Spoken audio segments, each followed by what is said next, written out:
Hello, I am Dr. Rosemarie Moser, and I'm the director of the Sports Concussion Center of New Jersey. I'm also author of Ahead of the Game, The Parent's Guide to Youth Sports Concussion. And today I'm thrilled to have with me Mr. Ron Jaworski to talk about sports concussion. Many of you know Ron as the analyst and commentator for ESPN Monday Night Football.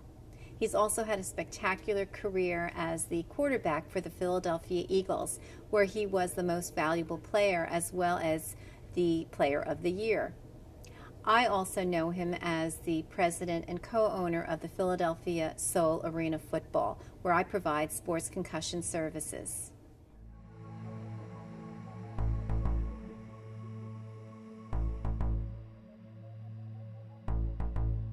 Why did you get involved with studying sports concussions, particularly at the youth level? I'm a neuropsychologist. That means I study brain behavior relationships and I work with people with brain injury. And I have a son. I also have a daughter, but I have a son. And Alex was very active at an early age in a lot of sports, especially ice hockey. And so I would attend these games and see these kids knocked around very heavily with no physician, no athletic trainer, no one there except someone to say, hey, how many fingers do I have? And then, okay, you're good, let's go back out. And at that time, this was back in the 1990s, the NHL had a program. And I thought, well, gee, if pros have a program to protect their brains, why aren't we doing something for our kids' brains? So that's when I got started and actually started doing baseline testing before there was even computerized testing. I started that with kids at that level. How long ago? Late 1990s. Wow, so you've been at the forefront of this. Yes, for a long time, especially with youth. What was the inspiration behind writing Ahead of the Game? Well, as you know, I've been treating concussion youth as well as adult, pro and amateur for quite a while now. And what I would often find is that parents would come in and say, I don't know anything about concussion.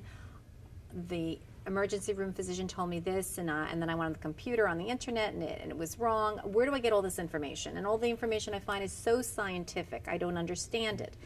So after talking to so many parents and actually putting together a lot of materials on my own, handouts, etc., that were readable, that were not textbooky, I thought this is the time where we really need to get that information all together in one place that is user-friendly, that parents can relate to, that can answer their questions. So that's how I was inspired to write the book. Wow, that's awesome.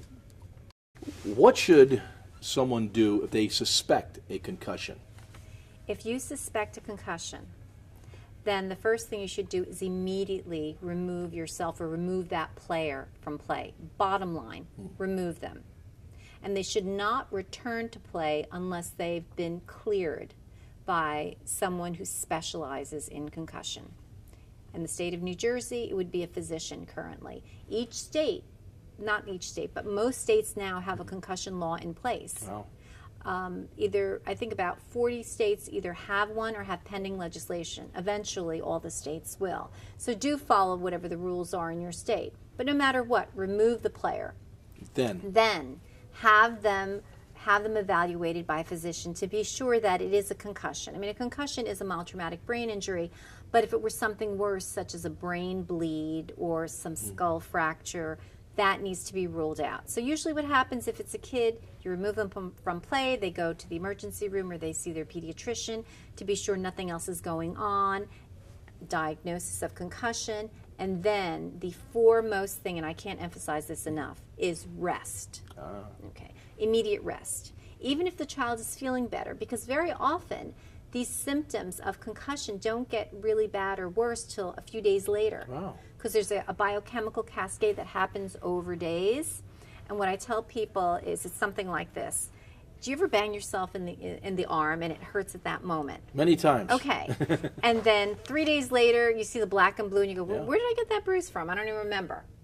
Well, obviously that hit had not healed yet. Right. Even though it didn't hurt you, but you see the black and blue there. You see the bruise. The same with your brain. You may think you're healed and recovered, but your brain is still not. Oh. So what we say is immediate rest. We know that immediate rest is the foremost, most effective way of cutting down recovery time from a concussion. So if you're a child or even if you're an adult athlete, you sustain a concussion, go home and rest. Sleep. Sit, lay. Sleep, Yeah. lay. Yeah. No computers, no texting, no FaceTime, no Xbox, no PlayStation, Dark no room? reading. You don't have to close yourself in a closet Okay. with duct tape around your eyes, but it should be calm and relaxed. And what you need to keep in mind, because people ask, what can I do? Think of it this way. If you broke your arm, you'd put it in a cast, you wouldn't use it. When you hurt your brain, you can't stop using it. It works 24 hours a day. If it works 24 hours a day, even when you're asleep, because it makes your heart pump, it tells your stomach how to growl, it rules everything in your body. So since you can't shut it down to heal, the most you can do is reduce the exertion level. Physical exertion, cognitive, mental exertion.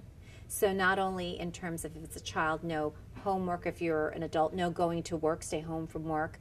But also no physical. That means just because you're home, you're not doing chores, you're not shooting hoops in the driveway, you're not having friends come over, you're not traveling. You really are resting, trying to cut down the amount of processing the brain is doing while it recovers. Because if you don't do that right away, you can extend your recovery time and might even make a post-concussion syndrome where headaches can last for months. That's good stuff. You're into it. I like it. I like it. That's great. No, I could sit all day and talk about it and learn something.